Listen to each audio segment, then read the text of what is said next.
सरवा गुफा। गुरुदेव की तपस्या का अमर वर्णन वन की निस्तब्धता में स्थित सरवा की प्राचीन गुफा, जहां केवल जलधारा की मधुर ध्वनि और पर्वतों का मौन साक्षी बनता है। इसी पावन स्थली में गुरुदेव राजेश्वरानंद सरस्वती जी ने दीर्घकाल कठोर तप किया। गुफा का मार्ग कठिन, पत्थरों, कांटों और घने झुरमुटों से भरा हुआ। साधारण जन के लिए जहां पहुंचना भी दुष्कर, वहां गुरुदेव हर दिन अटूट संकल्प के साथ पहुंचते थे। जब वे ध्यानस्थ होते तो ऐसा प्रतीत होता जैसे समय ठहर गया हो। तन पर केवल भगवा वस्त्र, नेत्र बंद, मुख पर अद्भुत तेज। शिष्य कहते हैं, ध्यानावस्था में उनके चारों ओर सूर्य किरणों सा आभामंडल झिलमिलाता दिखाई देता था। गुफा के भीतर एक छोटा चबूतरा, जल से भरा पात्र और अग्निकुंड, यही उनका आश्रय।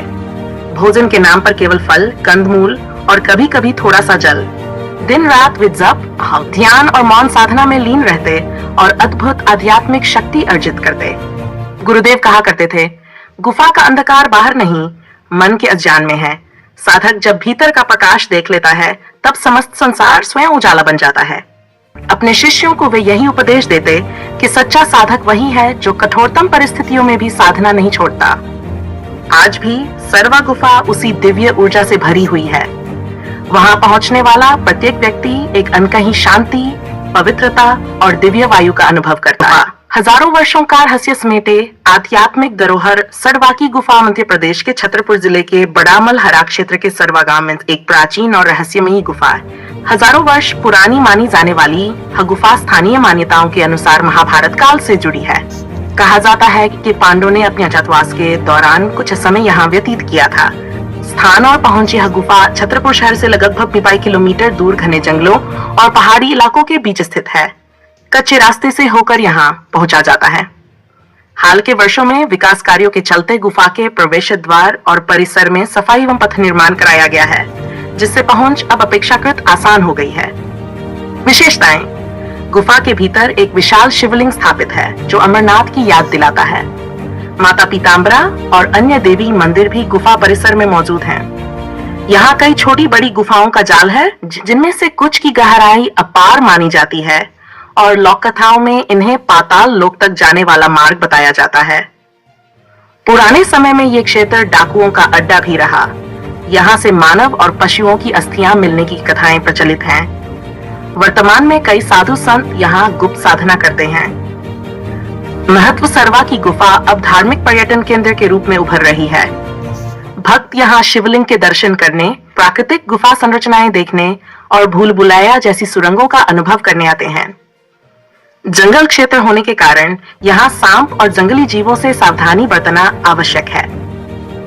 बड़ा मलहरा से नीरज चौबे की रिपोर्ट। ज्यादा तो कुछ जानकारी नहीं है, लेकिन जितना मालूम उतना ही बता पाएंगे। ये जो गुफा है शायद बहुत पुरानी गुफा है और यहाँ जानवर, ये जो आप इस टाइल्स देख रहे हैं, कुछ समय पहले यहाँ 25 वर्ष पहले यहाँ पे सिर्फ जानवर ही जानवर थे और सर्प वगैरह, बिच्छू वगैरह।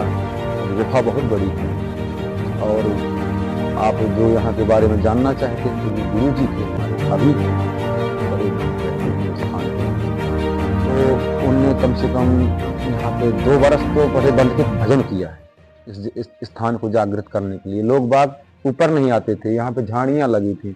लोग बाग बताते हैं कि यहाँ पहले जानवर कोई गिर गया तो उन्हें बाहर निकल नहीं पाता, आज जीना बन गया। भोलेनाथ का स्थापना हो गया बढ़िया। माता पीताम्बरा बगलामुखी विराजमान है अंदर, नीचे से गुफा गई है अंदर के लिए। काफी बड़ी गुफा है, 10,000 लोग बैठता है यहाँ पे। और हमारे गुरु जी ने भजन किया, बहुत मेहनत किया, तपस्या किया, तब आज ये स्थान चर्चित है। आप लोग सब जानते हैं, आए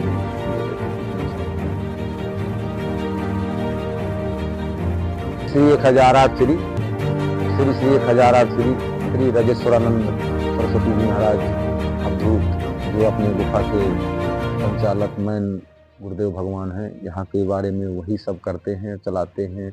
जो भगत लोग आते हैं सब खुशी मन से जाते हैं और खुशी मन से आते हैं। सब दर्शन भगत लोगों को दर्शन करवाना पड़ता है। या तो गुरु जी आएंगे या तो आप सब लोगों के साथ में किसी को आना पड़ता है। अंदर लाइट रहती है लेकिन समय समय पर जाती है और आती है। अंधेला बहुत है और बहुत बड़ी गुफा है। और गुरु जी ने यहाँ पे बहुत भजन किया। पहले वृंदावन गए। यहाँ लोग अपने इंडिया का लोग तो आता ही आता है, और बाहर के लोग भी आते हैं, अंग्रेज लोग भी आते हैं, विदेशी लोग भी आते हैं, इंडियन आते, सब लोग आते हैं। जिन जिन को मालूम चलता है तो वो जरूर गुफा धाम आता है।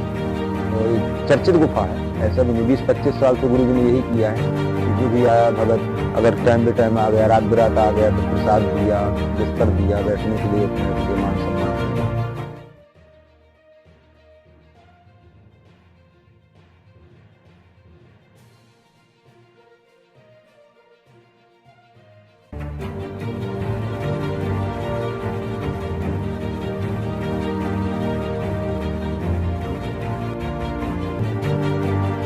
अगर 2001 में हम आए थे तब यहाँ पूरा खंडहर ही था, जंगल ही जंगल था। गुफा में भी उतरने का मार्ग नहीं था, कुएं की भांति था। तो शुरू में हम मोटे बांस की सीढ़ी बनाकर उससे चढ़ते उतरते रहे। और जब पहली बार गए थे तो साथ में ये भगत था, इसकी भी तस्वीर खींच लीजिए। ये भगत भी था, पटेल था, मुन्ना पटेल, और 1-2 ब्राह्मण लोग थे गांव के। ये सब लोग साथ में आए और जब यहाँ आकर के उतरने का मार्ग तो था नहीं, तो इन लोगों ने पेड़ों की बड़ी बड़ी डालियां काट के डाली और फिर उससे नीचे उतर के गए। जब गुफा देखी तो हमें बहुत पसंद आई कि जैसी गुफा हम ढूंढ रहे थे अब मिल गई। तो बस पुखरिया सरकार में नीचे पंचमुखी हनुमान जी का स्थान है, वहां से हम पूरा डेरा उठा करके यहाँ रख दिया और यहाँ रहने लगे। बस धीरे धीरे फिर लोग जुड़ते गए और होता गया कार्य, विकास होता गया। फिर आज से लगभग हमने सुना है आपने 2 वर्ष नीचे भजन किया। भजन तो भगत मुझे यहाँ 25 साल हो गए रहते, तो मैं बराबर परमानेंट करते चला आ रहा हूँ, जिसमें से कि 4.5 साल तक बेलपत्र खाकर रहे और करीब 10-12 साल फलाहार करके रहे। और भजन तो परमानेंट ही होता आ रहा है।